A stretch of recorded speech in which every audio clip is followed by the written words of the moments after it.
सामने sir left में sir centre. Thank you sir.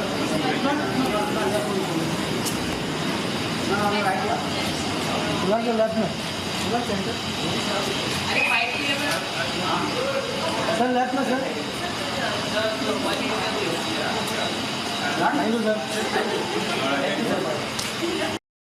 बस मैं यहाँ पे अपने बेस्ट विशेस देने आया हूँ। मेरा दोस्त है, मेरी राखी सिस्टर है नैना, तो परिवार जैसी हैं। कुणाल, कुन्नू, करण, हमारा छोटा बड़ा भाई जैसा है मेरा। एक्चुअली छोटा भाई है, बुरा मान जाएगा बड़ा भाई बोलूँगा तो उसको मैं यहाँ पर बेस्ट विशेस देने आया हूँ। And I wish Tigmanshu also all the best for the film. Tigmanshu हमेशा अच्छी फिल्में ही बनाता है एंड यस होपिंग कि छोटी फिल्म लेकिन बिजनेस बड़ा करे।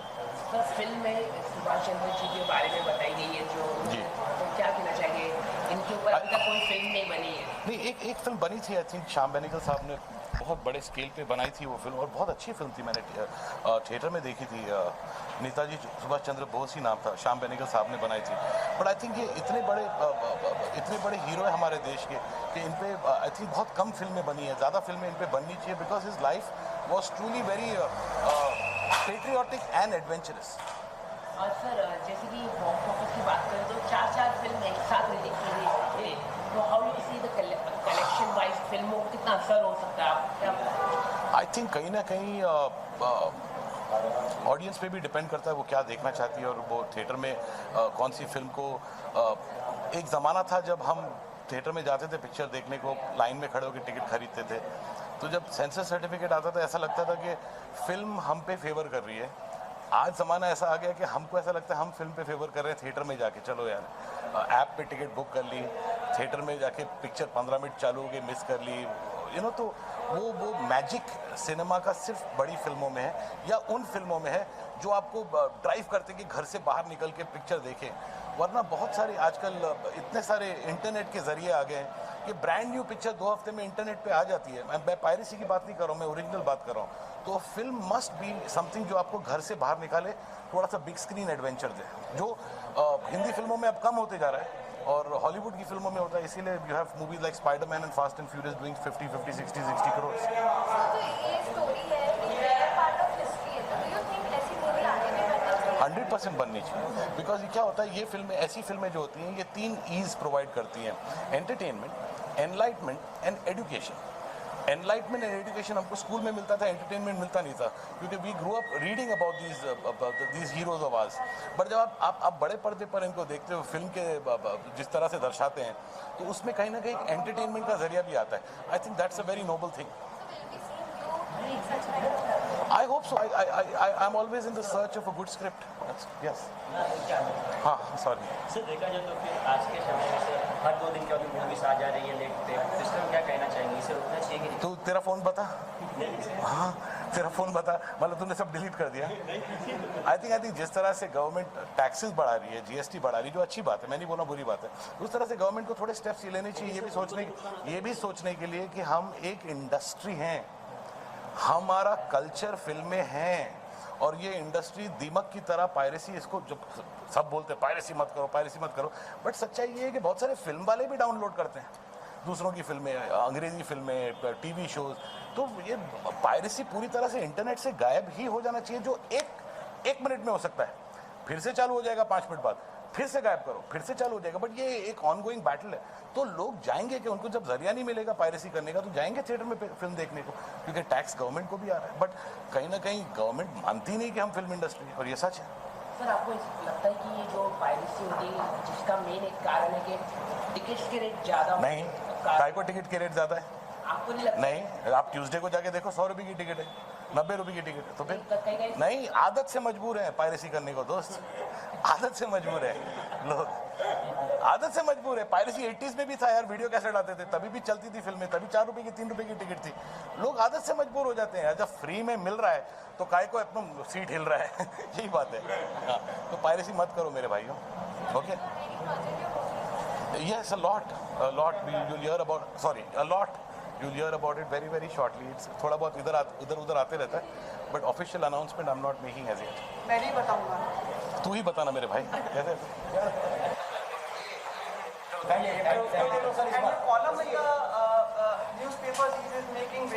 You like it? बट कहीं आपको मुसीबत तो नहीं हो जाती कई बार जो कुछ लिख देते हैं कि सर 2 मिनट आइए ना सर, बोलिए ना। आओ चलो मेरे हाँ बोलिए ना सर, अभी तो चालू है। तो मेरा प्रेस कॉन्फ्रेंस थोड़ी ना यार। To you Sajid. हाँ, how are you?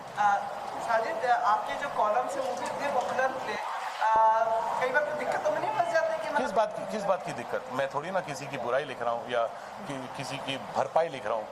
मैं एंटरटेन कर रहा हूँ अपने कॉलम से और मेरे दिमाग में चलते रहता है। मैं थोड़ा सा ऑफ टॉपिकल रहता हूँ। मैं न्यू ईयर के टाइम पे होली के बारे में लिखूंगा, होली के टाइम पे दिवाली के बारे में लिखूंगा। तो मैं, क्योंकि मुझे मालूम है कि जो टॉपिक ऑफ द वीक है उसके बारे में 10 लोगों ने ऑलरेडी लिख चुके हैं। मैं टीवी पे जब करता था ऐसे ही करता था, टॉपिकल नहीं करता था। तो मैं I like to stay away from things जो और दूसरे लोग कर रहे हैं। होपफुली मुझे भी फीडबैक मिलता है मेरे कॉलम्स का कि किसी ने मुझे बोला कि I am the best columnist. मैं उस बात को नहीं मानता हूँ। मेरे बाप लोग हैं कॉलमिस्ट जो बहुत अच्छे कॉलमिस्ट हैं। मैं लिखता इस ज़बान से हूँ कि आपको ऐसा पढ़ते वक्त ऐसा लगता है कि मैं आपके सामने बैठ के बात कर रहा हूँ। तो मैं इंग्लिश और हिंदी का मिक्सचर कर लेता हूँ।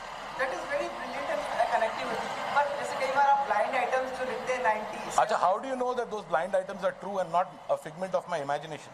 I'm just, that's what I'm asking. So they can be a screenplay scene also. How do you know that? And who are these people? I'm not naming anybody. I'm not a detective. You know, so I'm putting up stuff which I get feedback from the readers as to what they want to read. I think बहुत कम columnist होते हैं जो readers से feedback लेते हैं। मैं feedback लेता हूँ कि आप क्या पढ़ना चाहते हैं। आपका कौन सा फेवरेट है, मतलब किसको आप एडमायर करते हैं?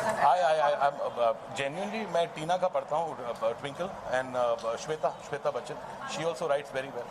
तो वो दोनों का कॉलम मैं कभी मिस नहीं करता। और थैंक यू।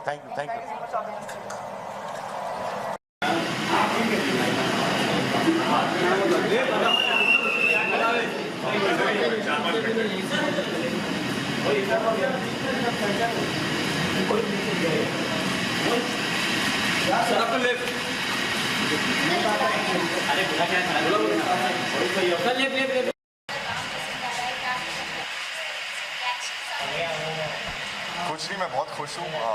कल पिक्चर रिलीज़ है और बहुत एक्साइटमेंट अंदर बिल्डअप हो चुकी है। फाइनली अब थोड़ा आराम करने का मौका मिल रहा है। पिछले 3 हफ्ते से हम सिटी टूर्स पे हैं और पूरा हिंदुस्तान घूम रहे हैं। तो आप बॉम्बे आके बहुत अच्छा लग रहा है और आज पिक्चर की पहली स्क्रीनिंग है। तो वेट कर रहा हूँ, लोग बाहर आएंगे और रिएक्शन देंगे। और जो रिएक्शन अभी तक आए हैं वो बहुत अच्छे आ रहे हैं और बहुत अच्छे रिव्यूज़ मिल रहे हैं पिक्चर को। लोगों ने बहुत तारीफ़ भी की है पिक्चर की और मुझे भी तारीफ़ मिल रही है। तो मुझे बहुत मज़ा आ रहा है।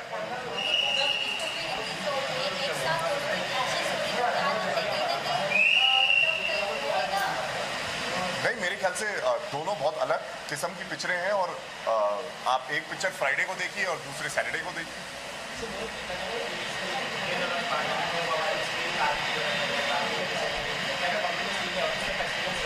कुछ नहीं, इसका जो ट्रेलर था हमने पार्लियामेंट में रिलीज़ किया वो अपने में ही बहुत बड़ी बात थी। It was a big thing और ऐसा मौका जो है पिक्चरों को मिलता नहीं है और हमारी पिक्चर को ऐसा मौका मिला। मुझे लगता है कि पार्लियामेंट में इसका ट्रेलर रिलीज़ हुआ और उसके बाद इसका जो प्रीमियर हुआ वो राष्ट्रपति भवन में हुआ। तो जो गवर्नमेंट ऑफ इंडिया और जो पॉलिटिक्स के जो दुनिया के जो सुपरस्टार हैं उनसे इतना बड़ा स्टैम्प मिल गया, हमें इतनी बड़ा अप्रूवल मिल गया है कि मैं तो बहुत एक्साइटेड हूँ। मैं चाहता हूँ कि अब जो लोग हैं वो निकल के अपने घर से निकले और 28 जुलाई को ये पिक्चर देखें, रात देश। हाँ,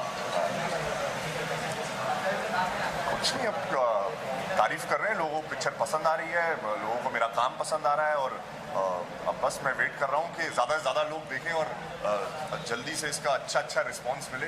ये पिक्चर एक बहुत इम्पोर्टेंट कहानी है, एक इंडिया के इंडिपेंडेंस की लड़ाई की कहानी है और एक ऐसी कहानी जो इंडिया की हिस्ट्री को दिखाती है और इतनी एंटरटेनिंग वे में दिखाती है और इतनी इंगेजिंग वे में दिखाती है।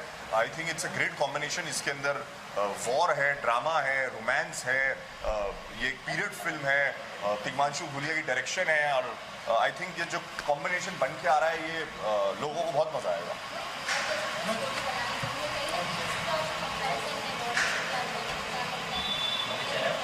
नहीं, हमारी पिक्चर में क्या है कि ये एक कोर्टरूम ड्रामा और एक वॉर फिल्म का कॉम्बिनेशन है। तो ये सिर्फ बॉर्डर की लड़ाई की पिक्चर नहीं है और वैसे भी ये इंडियन नेशनल आर्मी की पिक्चर है। 1940s की कहानी है तो पीरियड फिल्म है तो उसका अपना एक टेक्सचर, अपना एक अलग रंग होता है उस पिक्चर का, उसका अपना मज़ा होता है। वर्ल्ड वॉर 2 में ये पिक्चर सेट है तो इसमें यूनिफॉर्म्स थी, इसमें आपकी लुक अलग थी, बात करने के ढंग में आपका डिक्शन थी, एक्सेंट था।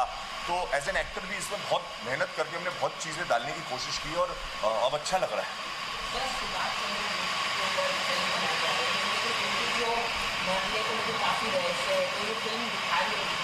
नहीं, ये एक्चुअली जो इंडियन नेशनल आर्मी के ट्रायल्स हुए थे, रेड फोर्ट ट्रायल्स, उन पे फोकस करती है और उसी पे फोकस करती है और सुभाष चंद्र बोस की आइडियोलॉजी बताती है, ना कि सुभाष चंद्र बोस के बारे में जो मनोहर कहानियाँ बनी कि वो मरे कैसे और क्या हुआ और क्या नहीं, उसको हमने कवर नहीं किया। हमने उनकी पॉजिटिव चीज़ों को दिखाने की कोशिश की। मैंने तो बस अभी शुरू हो जाएंगे एक एक करके, आप देखना सब आ जाएंगे। अभी एक स्क्रीन तो चल रही है already.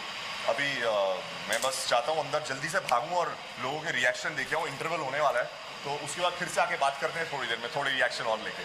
All right, thank you.